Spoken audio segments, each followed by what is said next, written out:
Results के बाद voter list में गड़बड़ी का मामला सबसे बड़ा राजनीतिक हंगामा बनकर सामने आया, जहां कांग्रेस और ऑपोजिशन पार्टी का आरोप है कि पूरा चुनाव की बुनियाद ही मैनिपुलेट की गई। मानना पड़ेगा, बड़ी नाइंसाफी है। बिहार का इलेक्शन था या लुटेरों का जहाज। बिहार इलेक्शन रिजल्ट्स के बाद कांग्रेस पार्टी ने बहुत बड़े बड़े आरोप लगाए हैं कि इस चुनाव में मैसिव वोट चोरी हुई है।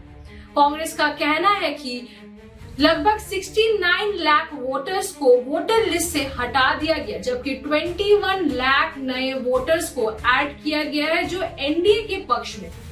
कांग्रेस का ये भी आरोप है कि जिनके नाम हटाए गए हैं वो ऑपोजिशन सपोर्टर थे, जिन्हें बीजेपी ने टारगेट बनाकर निकलवा दिया। चुनाव के समय कई ऐसे वीडियोस और एक्सपोजेस सामने आए जहां बीजेपी के वोटर्स, वर्कर्स और नेता दूसरे राज्य से बिहार आकर वोट डालते हुए नजर आए, जिस पर अब सवाल ये उठता है कि क्या इलेक्शन सच में फेयर था या नहीं।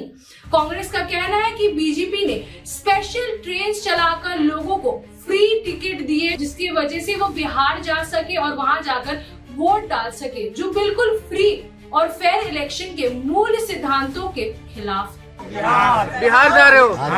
भारतीय जनता पार्टी भेज रही है। टिकट किसने कटवाई है? बीजेपी ने टिकट कटवाई है। सभी की टिकट बीजेपी ने कटवाई है। क्या करने जा रहे हो? वोट डालने जा रहे हो। कांग्रेस ने ये भी हाईलाइट किया है कि 6 अक्टूबर को बिहार इलेक्शन के पहले ईसी गणेश कुमार ने खुद कहा था कि राज्य में 7,43,55,476 वोटर्स है, लेकिन 11 नवंबर के बाद डेटा पूरी तरीके से बदल गया, जबकि डेटा बन गया 7,45,26,858। मतदाताओं की संख्या लगभग 7.42 करोड़ है, जिसमें कि मेल 3.92 और फीमेल 3.5 करोड़ हैं।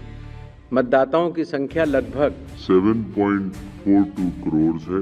वोटर्स दिखाए गए बीच के कुछ दिनों में 3 लाख से ज्यादा वोटर्स बढ़े कैसे, जबकि final SIR voter list already locked थी। एक रिपोर्ट के मुताबिक ये पता चला कि वोटर लिस्ट में लगभग 1.32 करोड़ सस्पिशियस वोटर्स मेंशन किए गए हैं, जिसमें से 39 विधानसभा सीटों पर सस्पिशियस एंट्री पाई गई।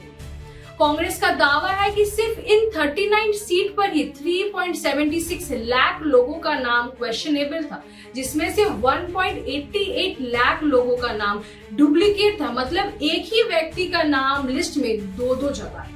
कांग्रेस ने ये भी पूछ रहे हैं कि जब ईसी के पास डुप्लीकेट एंट्री डिटेक्शन सॉफ्टवेयर था तो फिर इसका इस्तेमाल क्यों नहीं किया गया। उनके हिसाब से बिहार वोटर लिस्ट में कुल मिलाकर 14.35 लाख फेक वोटर्स ऐड किए गए हैं। एनडीए के एमपी शाम्भवी चौधरी का एग्जाम्पल दिया गया, जहां उनके दोनों हाथ पर वोटर इंक नजर आए, जो कांग्रेस के मुताबिक डबल वोटिंग का सबूत। कांग्रेस ने ये भी आरोप लगाया है कि इलेक्शन के दौरान आचार संहिता लगाने के बाद भी एनडीए सरकार ने महिलाओं को 10,000 रुपए तक दिए ताकि वो उनके पक्ष में वोट डाल सके, लेकिन इलेक्शन कमीशन ने इस पर भी कोई कार्रवाई नहीं की। कांग्रेस के सीधा आरोप है कि मोदी सरकार खुद इस फेक वोटर स्कैम में शामिल है, इसीलिए किसी भी तरह की एक्शन नहीं ली गई। कांग्रेस के मुताबिक ये पूरा मामला भारत के चुनाव के इतिहास में फेक वोटर लिस्ट का एक नया चैप्टर है, जिसका जवाब किसी को तो देना होगा,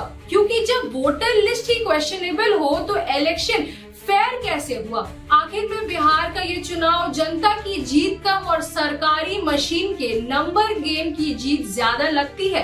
बैलेट गेम पर चाहे उनकी मोहर लगी हो, लेकिन वोटर लिस्ट पर किसका कलम चला ये सवाल अभी भी हवा में लटकी हुई है। जो मैंडेट आया वो आवाज का नहीं, कैलकुलेशन का लगता है, और जब जीत लोगों की मर्जी की नहीं बल्कि लिस्ट की जोड़ तोड़ से आई है तो उसे जनता की जीत नहीं, सिर्फ एक पार्टी की जीत कहा जा सकता है। बिहार के लोगों ने वोट दिया है पर फैसला किसी और नहीं लिया।